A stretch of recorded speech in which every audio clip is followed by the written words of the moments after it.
Happy hump days. What is good? If you guys are just tuning in, this is episode number 37 of Don't Just Get Up, Wake Up with your boy ZoDog. And we're going to start off this morning, this beautiful DAZE, with a good video on YouTube. This is Why You Can't Get Up in the Morning by Dr. Joe Dispenza. So if you guys are on YouTube, go to this video on your free time if you don't have time right now to watch the whole video at work or in your cubicle or wherever you're at. And this will help you just get through your day. It'll start getting your energy balanced. It'll start getting you more in line with the universal energies that's presented every day to us. So I hope you woke up this beautiful days and thank your Creator for waking up, giving you life, and all your blessings and so forth, and whatever else you would like to thank him or her for. So let's crack-a-lack it and let's get started, alright? Boom, boom.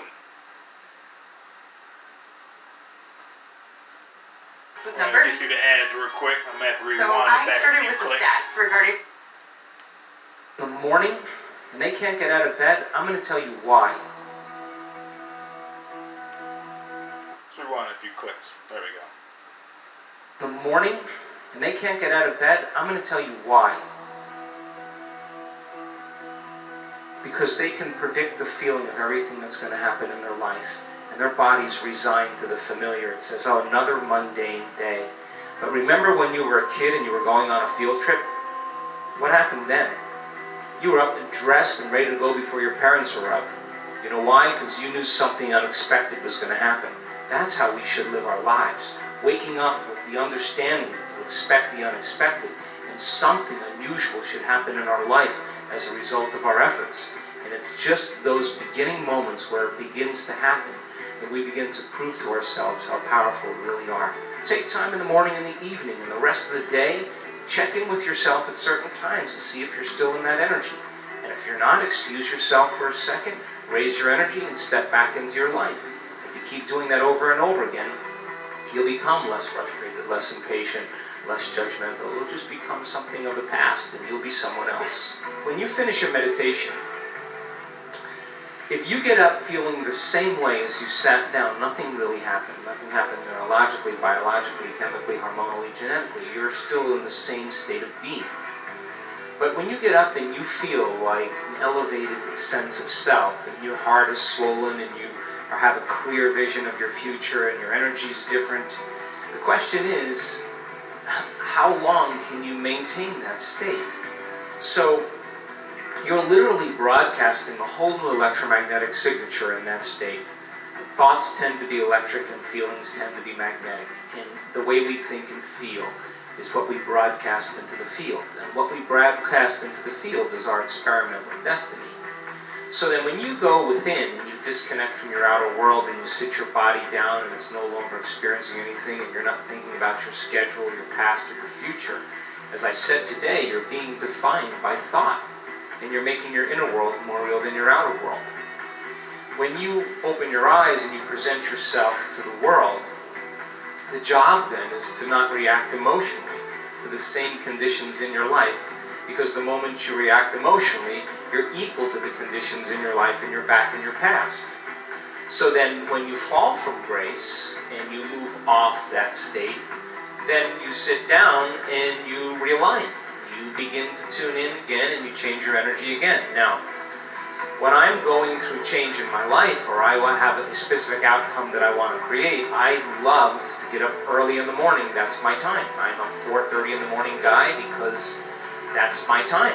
The rest of the day I'm serving, but I love getting up early and changing and working and having some time to myself. And I believe that when I invest in myself, I invest in my future. And that time in my morning, nobody bothers me because that's my time. And because of brain waves and brain chemistry, the door between the conscious mind and the subconscious mind is more open. And so if I get up early and I'm kind of between theta and alpha, I don't have to work as hard. I'm not thinking, I just kind of relax into the moment. In the evening, I always ask myself, how did I do? How was one lifetime in one day? Where did I fall from grace? What happened? And so then when I look at seeing how I reacted to someone or something, or I made the choice that I could have made a better choice, I naturally, and we all do this, begin to think, well, if the same situation happened again, how would I do it differently? And that's the act of beginning to come up with a new plan. The act of rehearsing it in your mind begins to install the circuits in your brain, priming your brain so that when the next experience happens, you can modify your behaviors, you do a better job in life. That's called plasticity. If you decide, okay, if I'm taking time out of my busy life to emulate the divine, a creator, then if I'm going to create something unlimited, I better feel unlimited. If I'm going to do something magnificent, I have to become magnificent. And if you keep doing that over and over again, it will begin to become more readily available to you, get easier. And so when we're in that energy all the time, that's when the synchronicities and the serendipities and all those wonderful coincidences begin to happen. And it's those coincidences that are feedback in our environment where the field begins to open doors for us. That's what we want to occur. Now, I've worked on things in my life, and I'm a sincere person. I've worked on things in my life for years. And I always thought it was about the event or the experience I wanted to create, but all along I was changing. And when I finally reached the point where I could care less if I could have the experience is the moment it happened. But all along, the divine, loving intelligence, this mother-father principle, of course it's observing us into life. We are vitalistic, energetic beings that when we begin to unify all these principles that we're talking about, you can't get this in one sitting.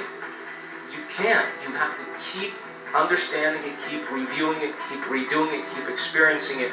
And new experience then causes you to dream in a way you would have never dreamt before unless you had that experience. And that's how God gets to know itself.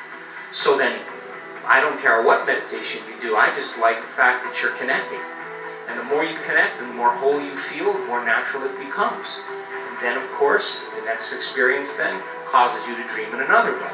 And what I know from my own experience and many students, it's not about material things. It's about those mystical moments, those transcendental moments, those moments where your jaw drops and you are in awe of life. Those moments that take our breath away that cause us, and this has happened to me so many times. Every time I have one of those experiences, I think to myself, I got this all wrong. I've got this all wrong. Some veil has been lifted, and now I'm seeing more clearly about the way things really are. Alright, I hope you guys enjoyed that video. This is episode number 37. Once again, if you guys are just tuning in, don't just get up, wake up. It's your boy ToDAZE. That video was called This Is Why You Can't Get Up in the Morning by Dr. Joe Dispenza. Look him up on YouTube and subscribe, okay? And also look up Alonzo Hayes and subscribe to him as well, which is me, your boy. Alright, ring the bellies. Follow me on Instagram and Facebook, and follow the stories and all the timelines, alright? Stay updated with episode number 38 through 1,000. Alright, I love you guys. Take care. Peace. And kick ass today on Hum Days.